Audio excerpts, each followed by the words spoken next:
और ध्यान रखना, जब भी तुम्हें लगे कि हाथ में कुछ ना आया, तब समझ लेना कि अपेक्षा की थी कुछ। अपेक्षा के बिना विषाद होता ही नहीं। तुमने वफा मांगी होगी तो बेवफा मिली। जब तुम मांगोगे कुछ, उससे विपरीत पाओगे। मांगना ही मत, बिन मांगे मोती मिले। यह परमात्मा की तरफ जाने का रास्ता भिखमंगेपन का नहीं है, ये सम्राटों जैसा है। तुम मांगना मत तो मिलता है। तो मांगो कि तुमने ही बाधा खड़ी कर दी। तुम्हारी मांग ही अड़चन बन जाती है। यारी करके देखा, यार मिलता नहीं, देखा ही नहीं। जिनने यारी करके देखा उन्हें सदा मिला। पूछो मंसूर से, पूछो बुद्ध से, पूछो नारद से, पूछो मीरा से, चैतन्य से, पूछो फरीद से, कबीर से, नानक से। करोड़ों गवाह हैं इसके कि जिन्होंने यारी की उनको यार मिलता। और परमात्मा और बेवफा ऐसा होता ही नहीं, ऐसा उसका स्वभाव नहीं। तुम्हारी ही कहीं भूल होगी। तुम कहीं अधैर्य में, जल्दी में लगे हो। भीतर से तुमने पुकारा ही नहीं। ऊपर ऊपर से आवाज दी थी और भीतर संदेह रहा होगा। मैंने सुना है विवेकानंद अमेरिका के गांव में बोले, तो उन्होंने बाइबल का एक उदाहरण दिया कि यदि तू पहाड़ से भी कह दे आस्था से भर के कि हट जा, तो पहाड़ हट जाता है। एक बूढ़ी औरत सुन रही थी। उसने कहा, ये हमको ख्याल ही ना था। उसके घर के पीछे एक पहाड़, और उसकी वजह से हवा भी नहीं आती और गर्मी में तप भी जाती है पहाड़ी। और तो उसने कहा, ये तो बड़ी सरल है। वो भागी घर। उसने कहा कि हटा दो, इसमें दिक्कत ही क्या है। उसने जाके खिड़की खोल के एक दफा सोचा, आखिरी बार तो और देख ले, फिर तो हट ही जाएगा। खिड़की खोल के देखा, खिड़की बंद की, बैठ के नीचे उसने कहा, हे परमात्मा, श्रद्धा से भर के कह रही हूं, हटा इस पहाड़ को, बिल्कुल हटा दे। फिर 2-3 मिनट उसने वक्त भी दिया भगवान को। फिर उसने खिड़की खोली, वो पहाड़ वहीं के वहीं। उसने कहा, जा भी, मुझे पहले से पता था कि कहीं कोई पहाड़ ऐसे हटते। पहले से ही पता था कि कहीं पहाड़ ऐसे हटते। जब पहले से ही पता था, तो वो जो प्रार्थना थी ऊपर ऊपर रही होगी, भीतर तो संदेह ही रहा होगा। एक गांव में वर्षा न हुई, तो गांव के पुजारी ने सारे गांव के लोगों को इकट्ठा किया कि प्रार्थना करेंगे, वर्षा हो जाएगी। सारा गांव आ गया। पुजारी भी चला गांव के बाहर, जहां सब इकट्ठे हो रहे थे, एक मंदिर के पास। पुजारी के पास एक छोटा सा बच्चा भी चल रहा था, एक बड़ा छाता लिए। उस पुजारी ने कहा, नालायक, छाता कहां ले जा रहा है? उस बच्चे ने कहा, लेकिन मैंने सोचा कि जब प्रार्थना होगी तो वर्षा भी होगी, लौटते में दिक्कत होगी। मगर एक छोटा बच्चा ही लाया था, खुद पुजारी भी छाता लेके ना आया था। गांव की भीड़ इकट्ठी हो गई, कोई छाता ना लाया था। एक छोटा बच्चा ही प्रार्थना का पात्र था। एक वो ही भरोसे से आया था कि जा ही रहे हैं प्रार्थना करने तो वर्षा होगी। लेकिन पुजारी ने उसकी श्रद्धा भी भ्रष्ट कर दी। उसने कहा, बे नालायक, ये छाता कहां ले जा रहा है? वर्षा तो नहीं हो रही, महीनों से प्राण तड़फे जा रहे हैं और तू छाता लिए घूम रहा। उसको भी संदेह जगा दिया, उसकी प्रार्थना भी खराब हो गई। मुझे लगता है उस दिन वर्षा हो सकती थी, उस अकेले एक बच्चे की प्रार्थना से भी हो सकती थी, मगर उसकी प्रार्थना भी खराब हो गई। नहीं, तुमने अभी खोजा ही नहीं यार को। उस प्यारे को खोजने के लिए बड़ी हार्दिक उत्कंठा चाहिए और धैर्य चाहिए। 3 मिनट का समय दे के खिड़की खोल के मत देख लेना। सुकून है मौत यहां जौ के जुस्तजू के लिए, ये तसनगी वो नहीं जो बुझाई जाती।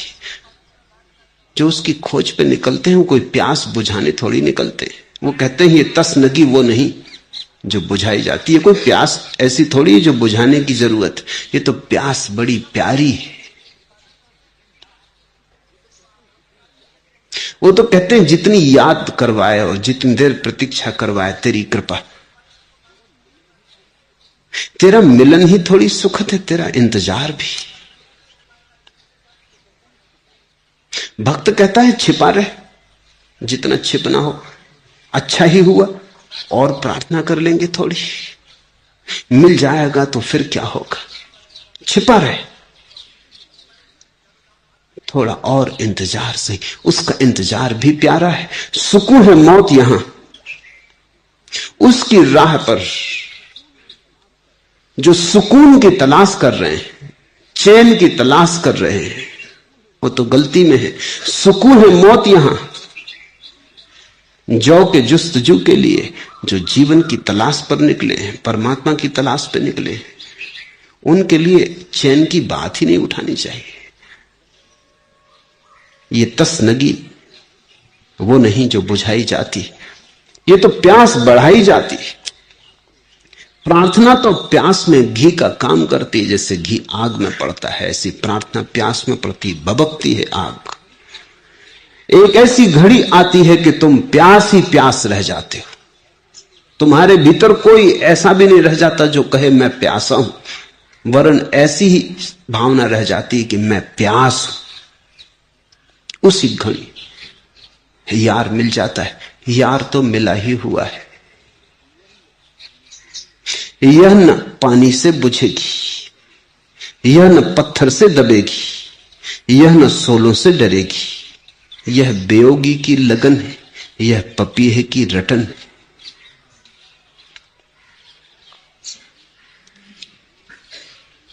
तीसरा प्रश्न, भगवान इस समय और इस जगह पर आपके और हमारे दरमियान क्या करवाता है? आप में और हम में फर्क क्या है और वास्ता क्या है?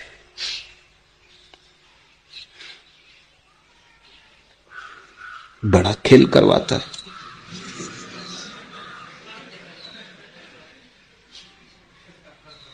मुझे बुलवाता है, तुम्हें सुनवाता है। मगर वही मुझसे बोलता है, वही तुमसे सुनता है।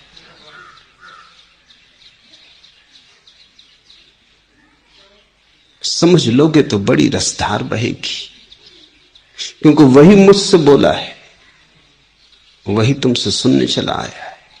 उसके सिवा कोई और नहीं। परमात्मा अपने ही साथ लुका छिपी खेलता है, यही उसकी लीला है।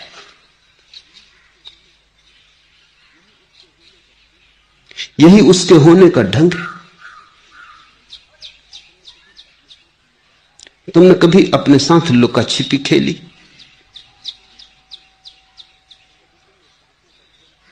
कभी तुमने ताशों का खेल खेला अकेले ही? कभी कभी ट्रेन में मैं यात्रा करता था तो कुछ लोग मिल जाते अकेले, मेरे डब्बे में होते। वो कहते आप साथ देंगे? मैं जरा और दूसरे खेल में लगा हूं, आप बाधा न दे। तो फिर वो अकेले ही ताश बिछा लेते, अकेले ही दोनों तरफ से चालें चल रहे। परमात्मा दोनों तरफ से चालें चल रहा है।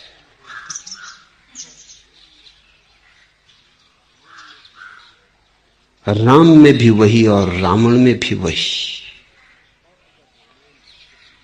और अगर रामायण पढ़ के तुमको ये ना दिखाई पड़ा कि रावण में भी वही, तो तुम चूक गए, रामायण समझ ना पाए। अगर यही दिखाई पड़ा कि राम में ही केवल है, बस भूल गए, भटके। रावण में भी वही। अंधेरा भी उसी का है, रोशनी भी उसी की है। बोलता भी वही मुझसे है, सुनता भी वही तुम में है।